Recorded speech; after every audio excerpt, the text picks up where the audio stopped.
अस्सलाम वालेकुम। इस वीडियो में हम थर्ड टास्क को डिस्कस करते हैं। टास्क ये है कि एक प्रोग्राम हमने लिखना है जिसमें हमने एक एरे बनानी है 4 साइज़ की इंटीजर टाइप की, और उसमें वैल्यू सेव करवा लेनी है। और देन हम लोगों ने करना यह है कि फ़र्स्ट 2 एलिमेंट्स जो एरे के हैं उनको आपस में स्वैप करना है, और जो लास्ट 2 एलिमेंट्स हैं उनको आपस में स्वैप करना है। ठीक है, और स्वैप करने से पहले एरे के कंटेंट्स और स्वैप करने के बाद एरे के कंटेंट्स को डिस्प्ले करना है। एक्चुअली कंडीशन यहाँ पे ये है कि हमने उनको जो स्वैप करना है वो पॉइंटर और डी रेफरेंस ऑपरेटर की मदद से करना है। ये असल में चीज़ है इस प्रोग्राम की मेन। सिंपल हम करेंगे इंटीजर टाइप की 4 साइज़ की, क्योंकि साइज़ में पहले ही बता दिया गया है तो डायनामिक एरे क्रिएट करने की ज़रूरत ही नहीं है। जब साइज़ में पहले से पता हो तो हम यहाँ पे इस तरीके से साइज़ पास करके स्टैटिकली एरे क्रिएट कर सकते हैं। उसका नाम असाइन कर दिया है, और साथ ही हमने यहाँ पे वैल्यूज़ भी इनिशियलाइज करवा ली हैं। 4 वैल्यूज़ हैं, जैसे 3, 4 और 5 और 6। ठीक हो गया। तो अगर आप यहाँ पे 4 नहीं भी लिखते और इस तरीके से अगर आप इनिशियलाइज करते हैं तो ऑटोमेटिकली इन एलिमेंट्स को देखेगा, और 4 एलिमेंट्स था तो वो 4 साइज़ की ऑटोमेटिकली एरे क्रिएट कर देगा।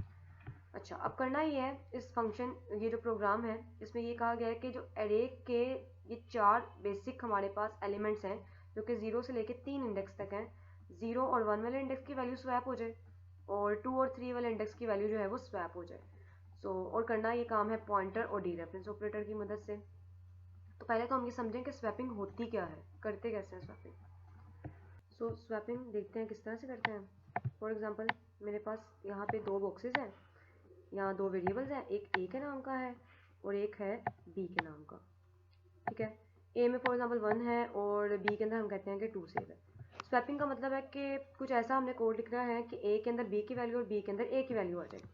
तो इसके लिए हम करेंगे ये कि हम एक टेम्पररी वेरिएबल क्रिएट करेंगे, कुछ भी उसका नाम रख सकते हैं, ज़रूरी नहीं कि हम उसका नाम टेम्प ही रखें, जस्ट मीनिंगफुल रखा है इसका मकसद।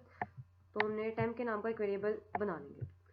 टेम्प के नाम के वेरिएबल में हम करेंगे ये कि इस ए वेरिएबल के अंदर जो वैल्यू सेव है वो सेव करवा लेंगे, यानी टेम्प में 1 आ जाएगा। फिर हम कहेंगे भी बी के अंदर आ जाए ए की वैल्यू, यानी कि ए के अंदर पड़ा जो 1 है वो रिप्लेस हो जाएगा बी की वैल्यू से जो कि है 2। अब ए में तो आ चुका है 2, अब बी में आना चाहिए था 1। अब ए के जो अंदर वैल्यू पड़ी थी वो तो ख़त्म हो चुकी है, वो तो ओवरराइट हो गई है बी की वैल्यू से, लेकिन इसीलिए हमने ए की जो वैल्यू थी वो पहले से ही एक टेम्पररी वेरिएबल में सेव कर ली थी।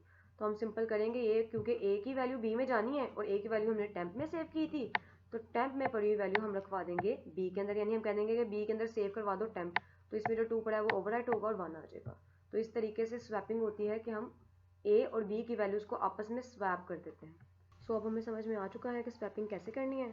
हमने करना ये है कि अरे के पहले 2 जो एलिमेंट्स हैं उनको आपस में स्वैप करना है और लास्ट 2 एलिमेंट्स को स्वैप करना है, और using pointer and D reference operator. तो इस मकसद के लिए मैंने यहाँ पे 4 पॉइंटर्स क्रिएट किए हैं। ठीक है, और पहले वाले पॉइंटर के अंदर 0 वाले इंडेक्स का एड्रेस रखवाया, इसी तरह सेकंड के अंदर फर्स्ट वाले इंडेक्स का, P3 नाम के पॉइंटर में एरे के सेकंड वाले इंडेक्स का एड्रेस रखवा दिया है, और P4 वाले वेरिएबल में एरे के थर्ड इंडेक्स यानी कि 4th एलिमेंट का एड्रेस सेव करवा दिया। स्वैप करने से पहले हमने सारी की सारी वैल्यूज़ को डिस्प्ले करवा दिया। अब स्वैपिंग का जो वे था 2-2 करके हम स्वैप करेंगे, यानी पहले 2 एलिमेंट्स को स्वैप करने लगे हैं। मैंने टेम्पररी एक वेरिएबल क्रिएट किया है, और क्योंकि उसमें गार्बेज पड़ा होगा तो जस्ट उसको एम्प्टी कर दिया, नल रखवा दिया। कहा भाई टेम्प के अंदर स्टैटिक P1 रखवा दो। P1 के अंदर 0 वाले इंडेक्स का एड्रेस सेव है। जैसे ही स्टैटिक P1 करूँगी, यानी डी रेफरेंस या इनडायरेक्शनल ऑपरेटर इसको कहते हैं, ये यूज़ करूँगी तो वो फर्स्ट बॉक्स यानी कि 0 इंडेक्स के एलिमेंट के पास पहुँच चुका है, यानी 3 के पास पहुँच चुका है, और टेम्प के अंदर सेव हो चुका है 3।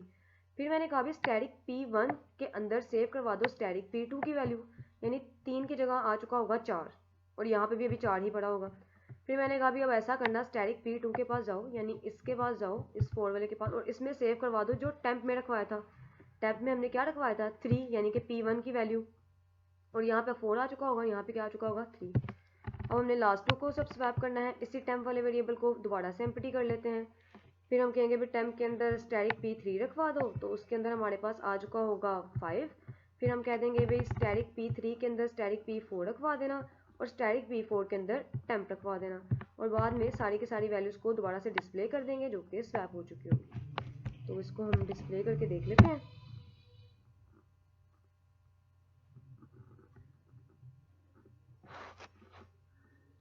तो इस तरीके से हमने देखा 3 4 5 6 हमने सेव करवाया था, और एलिमेंट्स आफ्टर स्वैपिंग 4 3 एंड 6 5।